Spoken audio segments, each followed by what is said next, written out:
Germ warfare, a phrase destined to send shivers down anyone's spine. When the enemy uses biologically produced bacteria or viruses to attack, an idea and a practice as old as civilization itself.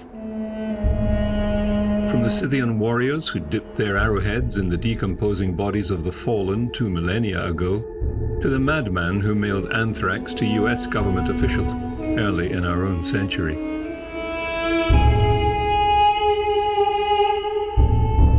Germ warfare. Diseases weaponized to attack, disable, even kill.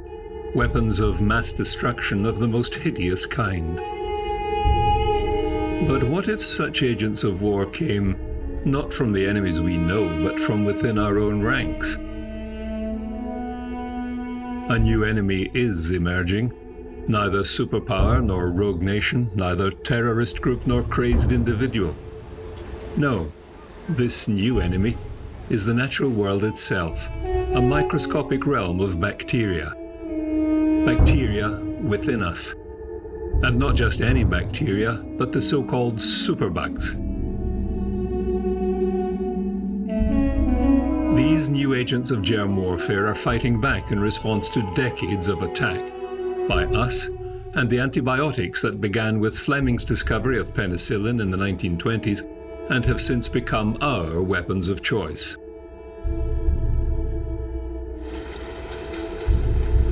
So antibiotics were coined as magic bullets at the beginning of the last century, and it was thought that antibiotics really solved the whole problem of infections.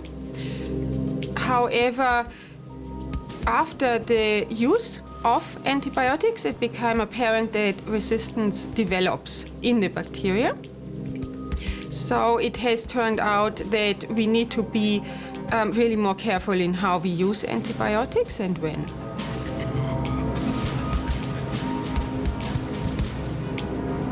Like Frankenstein, it seems, we have created a monster. New types of bacteria now threatening to pay us back. So these superbugs have evolved through our use primarily of antibiotics and other drugs to target them, to kill them, to prevent infections and diseases. And as a part of natural evolutionary processes, these bugs are fighting for their life. They're fighting for ways to overcome and survive and become resistant to these drugs. And so they've adapted multiple mechanisms to evade the action, a mechanism of action of these drugs and become essentially resistant to them.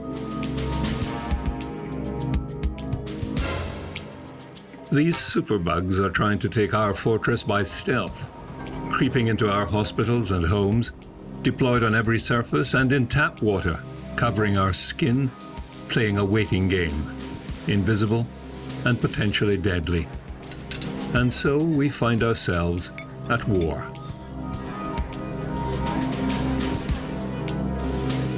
Working on the age-old premise that to know your enemy is to give yourself a fighting chance, we must ask the obvious question. Just what is a superbug, and what exactly are we up against? 「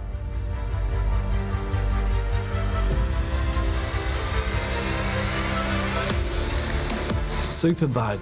Well, a superbug most traditionally is thought of as a type of bacteria that is resistant to a full spectrum of currently used antibiotics. It's a very broad term that but most understood as in terms of the antibiotic resistance space. But we have many super bugs in terms of that can cause illness and disease, and they aren't always necessarily resistant to antibiotics. But the most traditional understanding from the community is that it's bacteria resistant to antibiotics. As usual, our friends in the Fourth Estate are largely responsible for this rather sensationalist and alarmist description.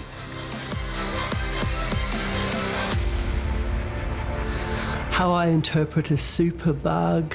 Well, there's more than one. There's quite a number.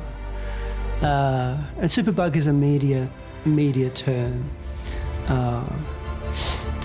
Kind of a way of summarising for the general the news audiences, kind of the idea of a bacteria that's evolved to reject drugs used to kill it. And that happens all the time, but some infections are very serious and they've evolved in this way, and so they're called superbugs. So the classic one is golden staph, which is a hospital-based infection, skin infection, which if it gets into a wound can be quite, and if it's untreatable, it can be quite serious. So superbug would mean those very difficult to treat pathogens that cause infections, where we've got only a very small number of antibiotics that work, or sometimes there's even no available antibiotic that works anymore against these infections. There you have it. Drug-resistant germs are fighting modern medicine, and particularly antibiotics, substances that can inhibit or even stop the growth of bacteria. The medical future looks uncertain unless scientists and clinicians join forces to find new ways of conserving the arsenal of antibacterial weapons we already have and developing new strategies to defend ourselves against the superbugs.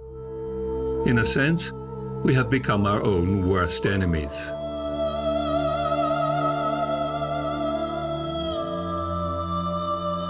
Yeah, so I think we went wrong in the sense that we've been using antibiotics unchecked. In the 50s and 60s, we found this miracle drug, a drug and a chemical that could eradicate and stop all bacterial infections. And we used that without much thought or concern for the consequences. And I think now we're starting to pay for that as a society. It's always been the case that there were on planet Earth bacteria that are resistant to compounds that we use today as antibiotics. Fungi make these, so penicillin is made by a fungus, and it was our invention of penicillin was in fact a discovery of the fungus that secretes this drug. The fungus uses it in warfare against the bacterium to stave off soil bacterium.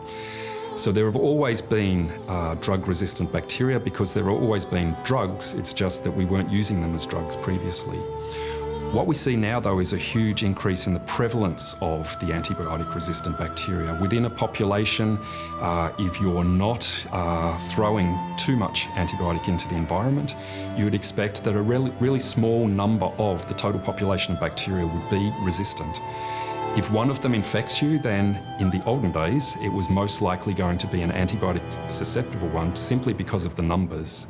Now that we've increased the proportion of antibiotic-resistant bacteria by overuse and misuse of antibiotics, we have the reverse situation where it's most likely that you'll be infected by a drug-resistant bacterium rather than a drug-sensitive one. And so we somehow have to try and work backwards in the way in which we've put this evolutionary pressure on. But it has always been the case and will always be the case that there are some antibiotic-resistant bacteria in the environment.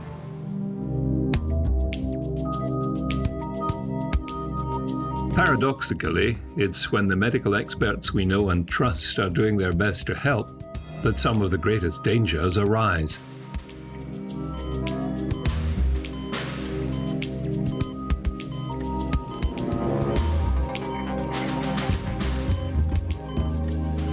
think basically we look at our skin and our skin is covered in bacteria, which people often don't necessarily realise and recognise. And a lot of the bacteria just live there happily, not causing any problems.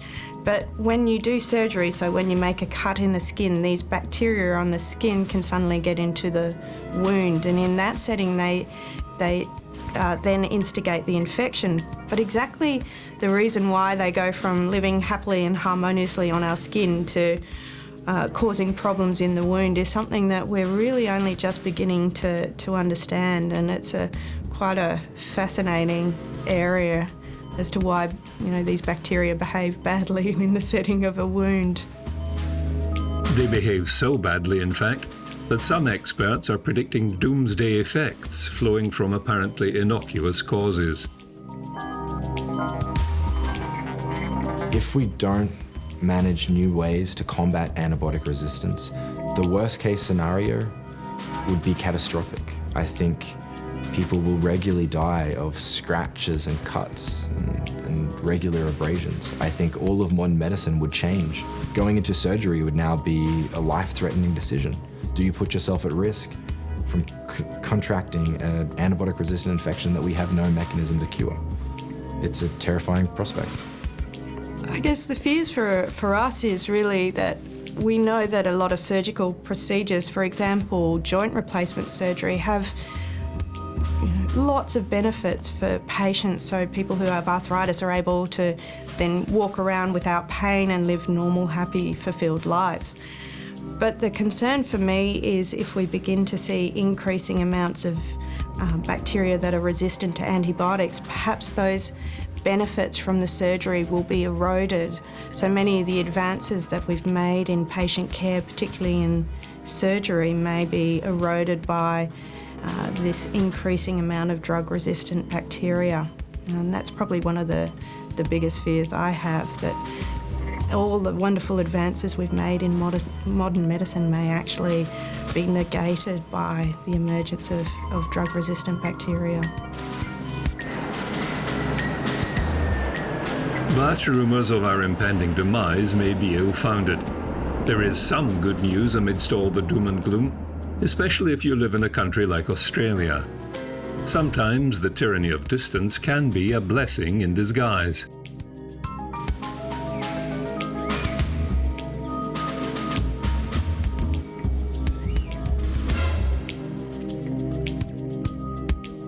Internationally, we are seeing a lot of cases of very difficult to treat infections in places like South America, also South Africa and Southeast Asia. However, even in Europe, in places like Greece, the number of resistant bacteria has been increasing dramatically. At the moment, the situation in Australia is not quite as serious as in other parts of the world. However, we are seeing more outbreaks of those difficult to treat infections, and also due to the international travel as well, this problem is increasing in Australia. Overseas, they're definitely seeing increasing numbers of superbugs than we are in Australia, as well as the superbugs are more extreme. So they're much more resistant to kind of all currently available antibiotics. And the issue is that it's much more commonly seen in the community, being in standard things like water fountains or puddles of water around soil, in rivers and streams. So very much embedded within the environment, and the drivers of that appear to be inappropriate and misuse of antibiotics in the community.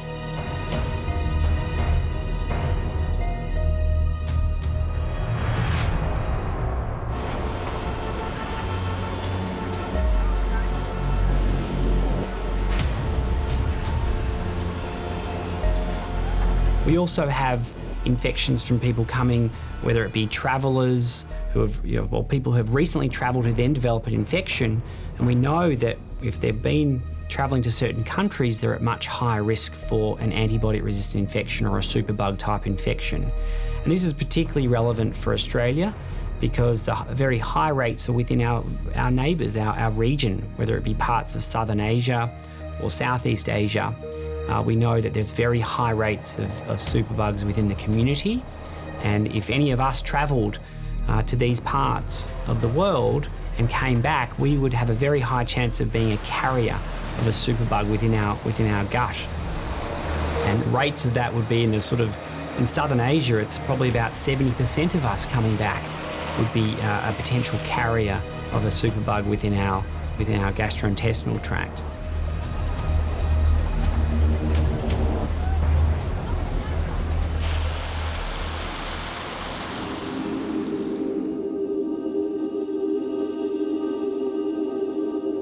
The other aspect around industry in countries such as in China and India, these emerging markets, there's poor regulation around waste material.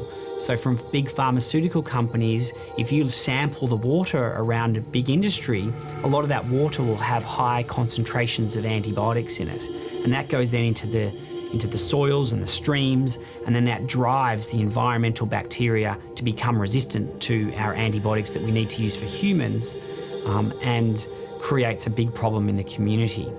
So I think that there's a lot to learn around regulation of antibiotic use, both in humans and in industry and agriculture.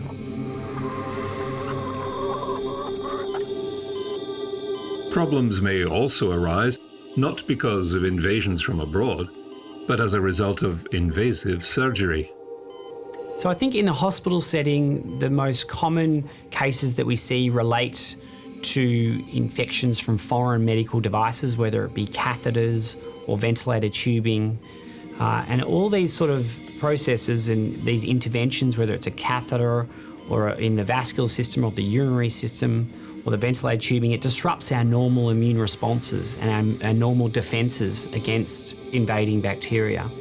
So the most common infections that we're seeing are things such as pneumonia, so chest infections, infections of the urinary tract, infections, intra-abdominal infections that might occur after surgery, wound infections after surgery.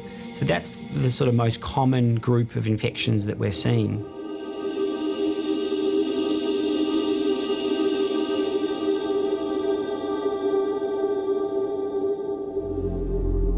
The most commonly known infection is golden staph, or Staphylococcus aureus. Called golden because of its colour in a petri dish, it lives on our skin and is normally harmless, though sometimes causing minor infections or boils.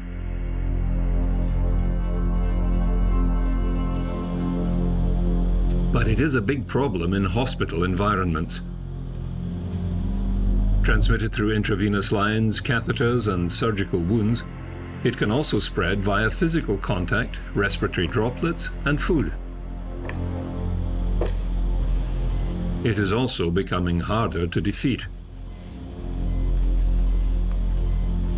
Multi-resistant Staphylococcus aureus, or MRSA, can only be treated with the antibiotic vancomycin, but some strains are becoming resistant even to this last line of defense.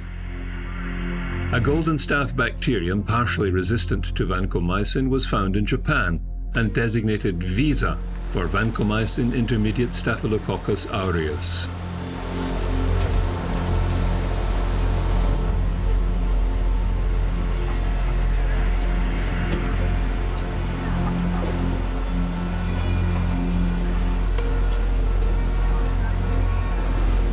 Another highly aggressive bug, which is vancomycin resistant, is Enterococci, or VRE, identified in Australia.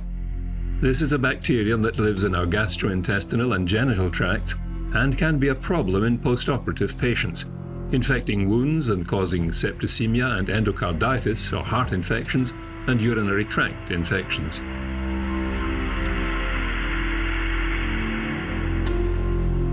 At the moment, less than 1% of this bug is resistant to vancomycin, but some strains also resist other antibiotics, which could make this infection unstoppable.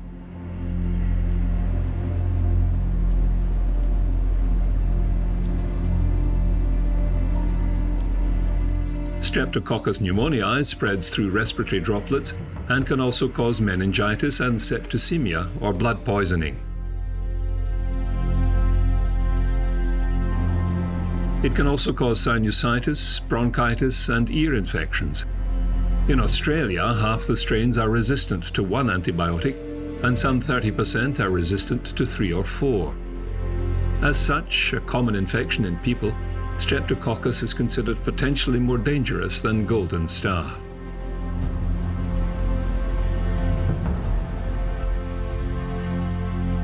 Haemophilus influenzae, another common infection of the ear, nose, and throat, can cause bacterial meningitis.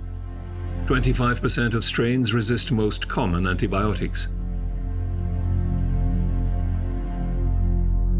Since the late 60s, gonorrhea has become more resistant to antibiotics and now resists penicillin, tetracyclines, and the newest groups of antibiotics.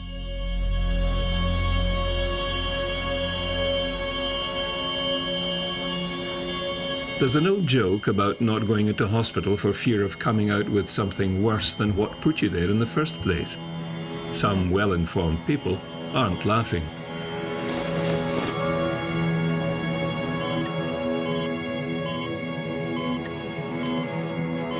So whenever you give an antibiotic, there's always a risk that a patient might have a complication from the antibiotic itself. So common things are that they can have allergic reactions, so things like anaphylaxis, which we're familiar with, but also rashes and other impacts from the antibiotic.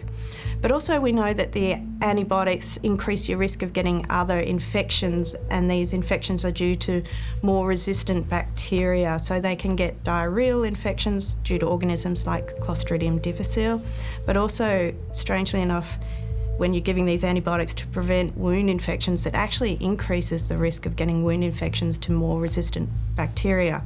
So whilst you're trying to do good and trying to prevent harm, it actually inadvertently might lead to more harm for the patient.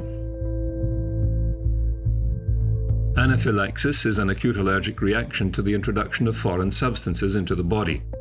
It's by no means the biggest cloud on the horizon.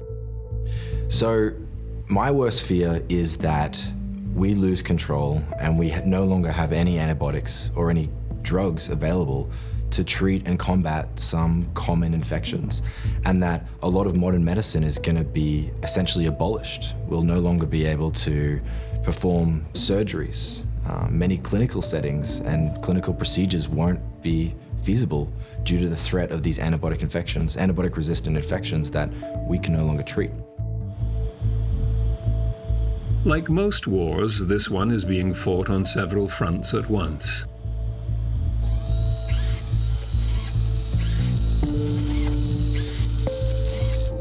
So I think, historically, these antibiotic-resistant bacteria have often been thought of as just in the hospital system. So that it's contracted via, the hospitals. There's a lot of drivers of antibiotic resistance that we can talk about in a hospital system. But now that we're seeing antibiotic-resistant bacteria in the community as well. And the way that we're contracting these bacteria is often through our food or water source or the environment that we're in. We're very much interacting with our environment, with animals, our travel to different countries, and the different foods and water that we are exposed to then allows us to become carriers or colonise with these potential superbugs.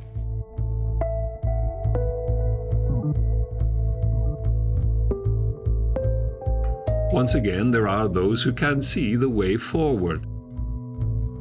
So the reason that bacteria evolve resistance to anything in their environment is that bacteria are extremely good at conquering new environments. So a bacterium that can live in a hospital, when faced with something that would, a drug that would make it die, most of the population will die, but there'll be some bacteria that for whatever reason, based on their genetics, are able to resist the antibiotic. And this is a force of nature. This is not something that you can do anything about. It's the basis for the evolution of life on Earth, and so it's not a bad thing. It's just that in this case, the outcome is something dreadful, an infection of a person that could well result in their death. And so the evolutionary ability of a bacterium to resist an antibiotic is not something we can stop. What we can do, though, is work out ways in which we either slow down the rate at which evolution will occur, or find some other way, something, a completely alternative way of getting rid of the bacterium. So, just in the simplest possible explanation of this, you can kill bacteria with a drug, but you can kill bacteria with extreme heat, and this is the basis for autoclaving instruments before an operation.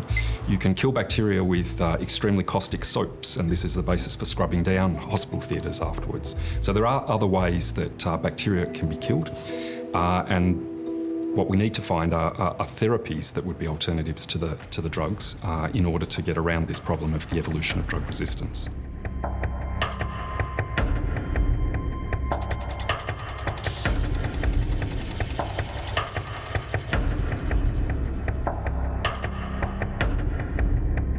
For some, that way forward seems to lie in combining the fruits of work in the theatre and in the lab.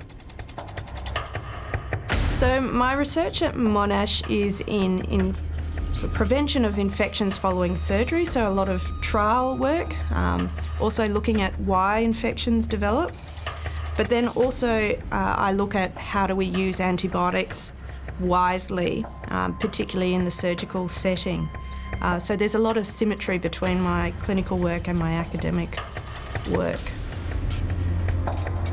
One of the first consequences of this approach might well be a radical rethink on hospitals. Not just how we are treated when we are in hospital, but the way we design and build hospitals in the first place.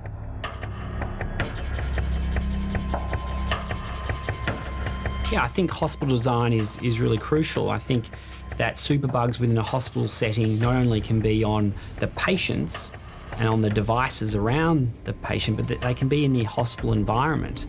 And I think our appreciation of that is only increasing over time. And a prime example might be that older hospitals might have multi-bed bays where you have 4 patients in one room, all sharing the same bathroom. And in terms of transmission, that would be a very high risk from person to person, as well as within the bathroom. So I think in terms of new design, infection prevention and control is really a high priority in new hospital design, in terms of obviously having new single bed bays for patients and dedicated bathroom facilities. Taken to its extreme, this might even lead to a further paradox: designing facilities that do away with water, always considered the most fundamental requisite for healthy human life. I think the other thing that's being talked about at the moment is around water. And some of these superbugs love to live in water. And it could be even the taps and the sink systems that are used in hospitals. So there are now discussions about intensive care units in certain parts of the world, thinking about having no sinks and no taps and a water-free intensive care, because they think that that's an important reservoir of superbugs that can easily be transmitted between patients and obviously new patients coming into the intensive care. So I think there's a lot of new things that are being thought about around design, and also I guess around the ability to decontaminate or decolonise or sterilise the environment, and might be curtains and surfaces and bed rails, etc. So there's a lot of research going on in terms of how best to sterilise a hospital environment. And there's great exciting technology, whether it's hydrogen peroxide vapour or other types of innovative methods. The relative ease with which antibiotics can be obtained in some places is also of concern.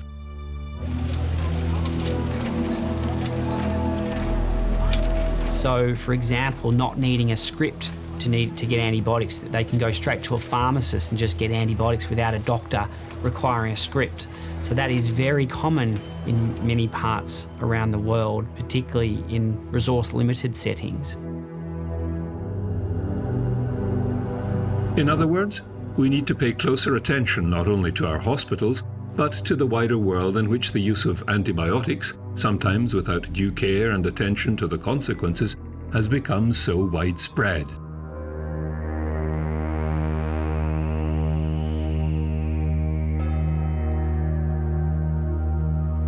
So it's not just hospitals where we're concerned about antibiotic-resistant bacteria or superbugs.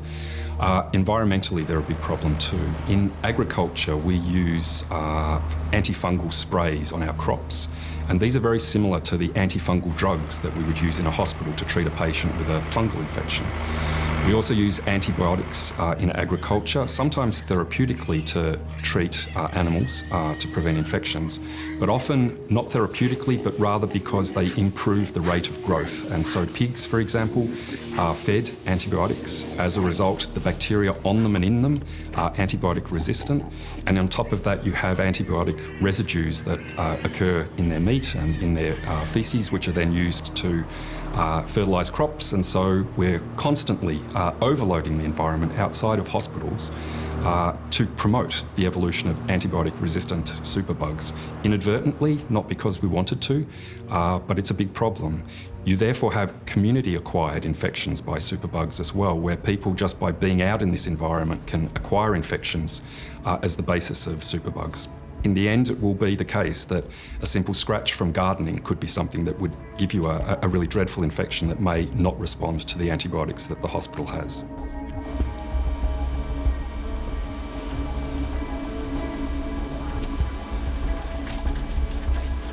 Another part of the answer is antibiotics themselves. Not only the development of new ones, but the strategic approach of using existing ones in previously untried combinations to produce a result whose whole is greater than the sum of its parts.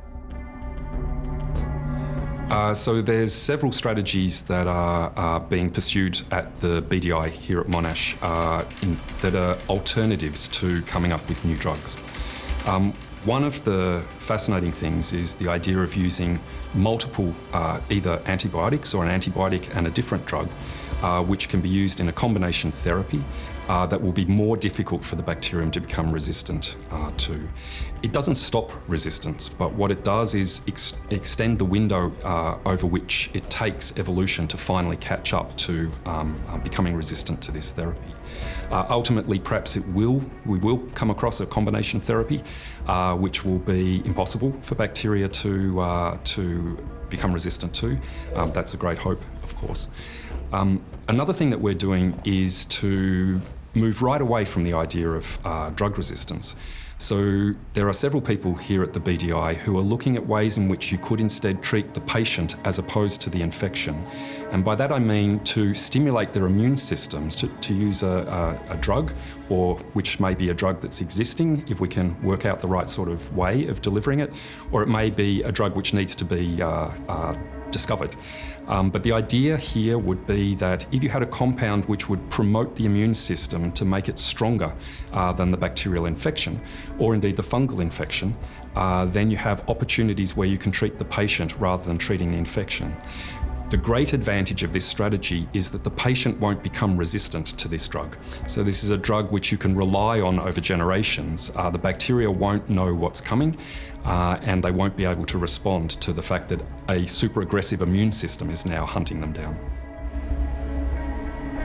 Often seen in a skeptical modern world as enemies in their own right, pharmaceutical companies have traditionally driven the development of antibiotics and their deployment on the medical battlefield.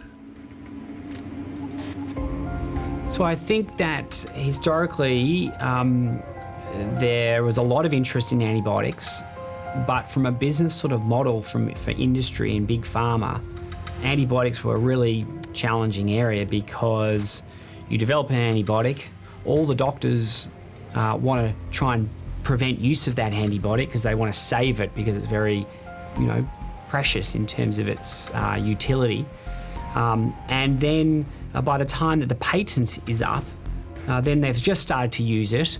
And from a business financial model, it appears historically that's been a problem. Things now, the governments around the world have realised this, and now there's a lot of incentives and ideas to try and improve the kind of business model around antibiotic drug discovery and development. And so now there's still a few big pharma companies who are showing a great initiative in this space and are still producing new antibiotics. And I think the pipeline, over the last, last 2 to 3 years is looking quite exciting in this space, and it's already coming into the clinical interface. So I think that it's really a responsibility both of Big Pharma as well as public and government to work together to try and incentivise the development of new antibiotics.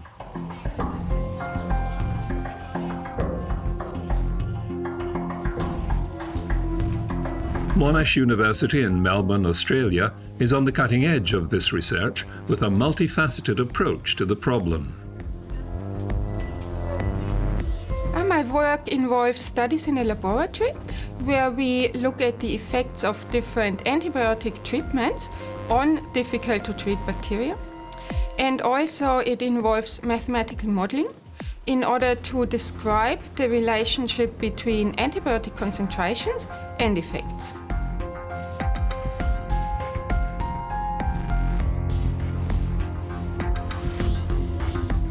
So we get the bacteria from patients from the hospital. So that's patients with difficult to treat infections. And then in the lab, we can expose the bacteria to all sorts of different antibiotic treatments, including high doses or different ways of delivering the antibiotic, such as a short infusion or a continuous infusion over a whole day. We will also test antibiotic combinations. And in this way, we can simulate what happens in the human body and find out how these different types of treatments work. The overarching goal of our research group is really to beat and tackle these superbugs. And the way we do this is really a multi-pronged approach. I have a research group that starts off at the bench to understand how these superbugs, what are the mechanisms that they use to cause disease. And if we can understand those mechanisms, then we can look for novel therapeutics that can prevent those kind of mechanisms and disease. The second is then to move into the sort of area of rapid diagnostics. How can we quickly identify that we're dealing with a superbug or not? And that's really crucial to target our rapid treatment of these superbugs and outcomes for patients. And then I guess the next is about best use of antibiotics. How do we use our antibiotics, our currently available antibiotics, in the best possible way to prevent the emergence of resistance and to best kill off superbugs? And I guess more broadly then is about transmission. How do we prevent transmission from environment to patient, from patient to patient, from healthcare worker to patient? And that is both within the hospital setting as well as out in the community. And we're really reaching out into the community, particularly in nursing homes, to understand the role of nursing homes as a reservoir of superbugs. Sometimes, too, cutting-edge research can turn into a different kettle of fish, almost literally. So we use zebrafish in the laboratory environment because they're a great model system to study how the host immune response responds to superbugs. We're able to use the fish to image in real time how the white cells, the main immune cells, attack superbugs in real time with real infections, whether it be in the bloodstream of the zebrafish or in the soft tissue of the zebrafish. And we can do this and we can really understand processes of both how the host and the pathogen are interacting. And by doing this, we've been able to identify novel pathways in the bacteria that we can potentially block to augment or to facilitate an increase in immune response so that the neutrophils or the white cells can kill off the superbugs more rapidly.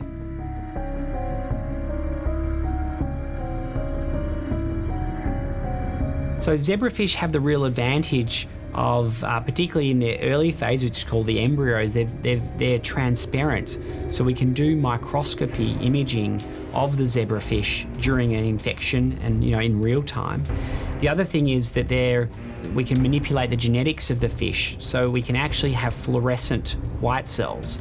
So if we have red fluorescent neutrophils or white cells of the fish, and we have green fluorescent superbug, we can actually look in real time how they interact and do very detailed imaging and microscopy.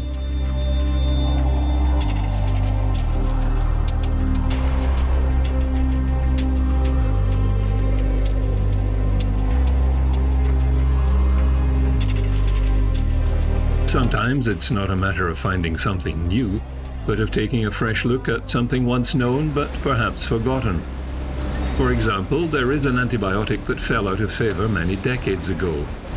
Polymyxin E, or colistin, first developed in Japan and used clinically in 1959. It was known to be toxic to patients' kidneys. However, it is an antibiotic of last resort for many types of resistant gram-negative bacilli.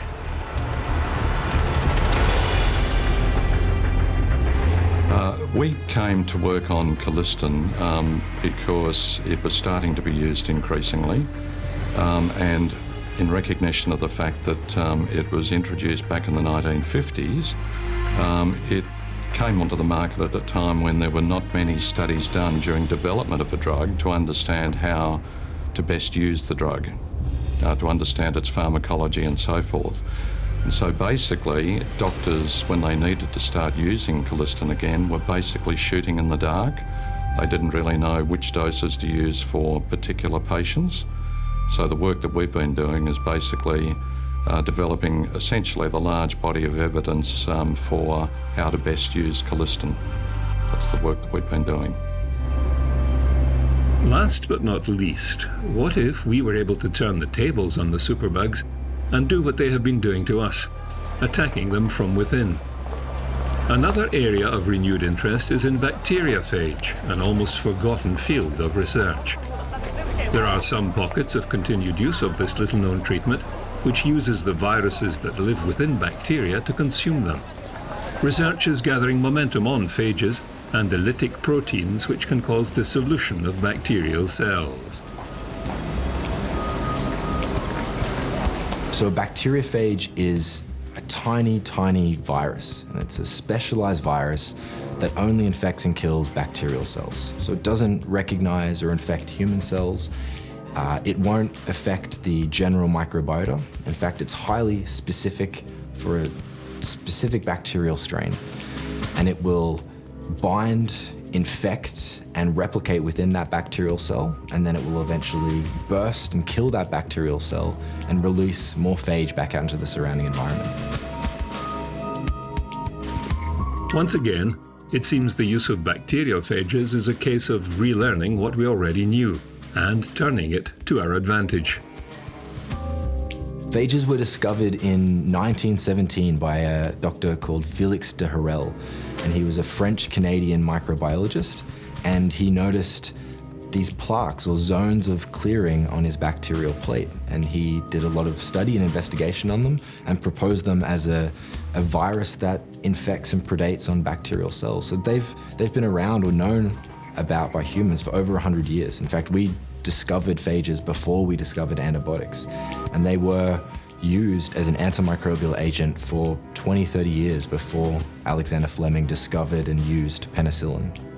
They stopped using phages because they're a biological entity, they're a biological virus, and being part of biology, they're extremely complex and they're extremely diverse.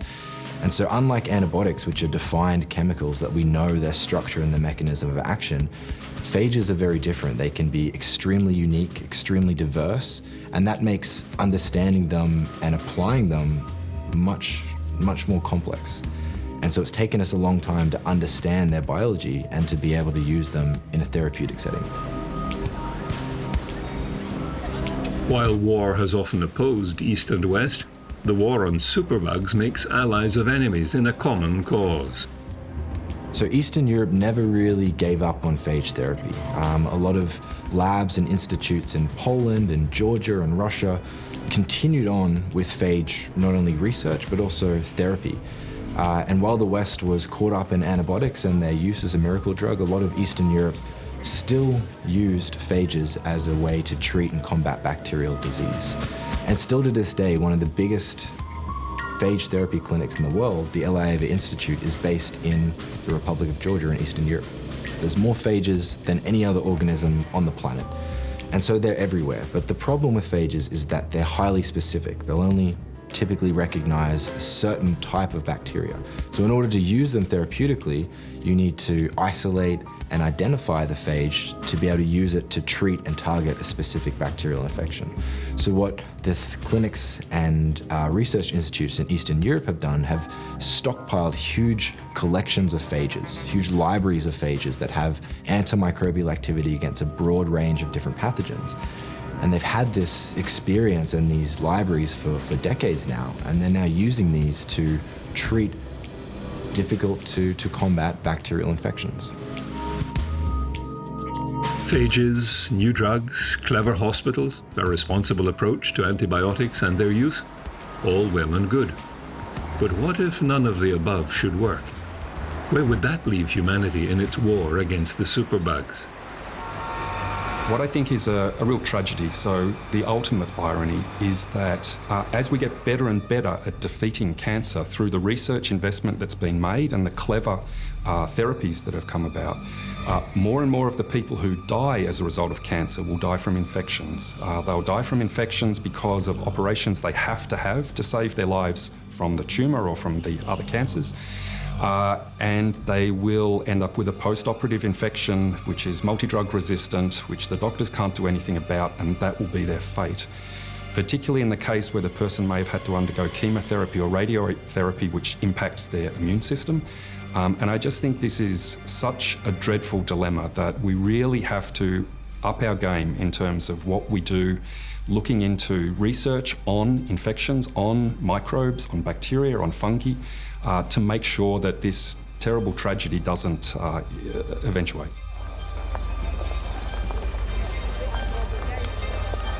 In any battle, you can run or you can stand and fight. How are we reacting to the superbugs? Are we aware? And should we be afraid? I am. I'm frightened for the future. I firmly believe that we can do something about this. I think this is a dreadful and huge problem that can be turned around. And so my fear for the future is that we won't act hard enough and fast enough to actually turn the problem around. If you think about your kids and your grandkids, it is something that you get scared about. It's not the only problem for the future that's a dreadful one, but it really is one of the big ones. And we do have to act more and more quickly if we're going to see a solution soon enough. The fears are that these bacteria are extremely smart and intelligent. They've shown an amazing track record to be able to get around our new antibiotics all the time.